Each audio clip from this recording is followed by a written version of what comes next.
చేయాలంటే యజ్ఞం ఉందని పుత్రకామేష్టి ఉంది. ఎందుకంటే అంతకుముందు గర్భంలో లోపం ఉండబట్టి కదా సంతానం కలగంది. ఈ పదార్థాలు వేశాక అవి ఆవిరయ్యాక ఆ పొగని పీలుస్తారు దంపతులు. దానివల్ల ఇలా పీల్చగానే అవద్దు ఇలాగ యజ్ఞధూమం ఇలాగా పిలుస్తారు హాయిగా. పురోహితులు చెబుతారు, అమ్మ లాజహోమం చేసి అమ్మ ఇద్దరు ఇలా చేయి పట్టండి అమ్మా, దైవ ప్రసాదంగా భావించండి అమ్మా, చక్కగా ఆ పొగ సేవించండి అమ్మా అంటాడు. ఆ పొగ వాళ్ళ ముక్కులోకి వెళ్ళగానే లోపల 72,000 నాడుల్లోకి వెళ్ళి ఈ ఇల్లాలికి కానీ ఇంటాయనకి కానీ సంతానం కలగకపోవడానికి లోపల ఉండే లోపాలని యజ్ఞధూమం సరిచేస్తుంది. అందువల్ల సంతానం కలుగుతుంది.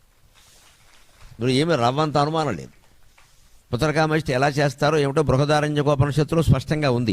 ఏ పదార్థాలు వాడతారో ఎలా చేస్తారో. అప్పుడు యజ్ఞం నుంచి ఒక అపూర్వమైన శక్తి పుడుతుంది. దాన్ని అపూర్వం అంటారు ప్రత్యేకంగా. అపూర్వం పుట్టిందా అంటారు. Technical name. ఆ అపూర్వమైన శక్తి దశరథుడి పుత్రకామేష్టిలో అగ్నిదేవుడు పాయసంతో రావడం. ఆ పాయసమే అందరికీ ఇచ్చారు. సంతానం చేయాలంటే యజ్ఞం ఉందని పుత్రకామేష్టి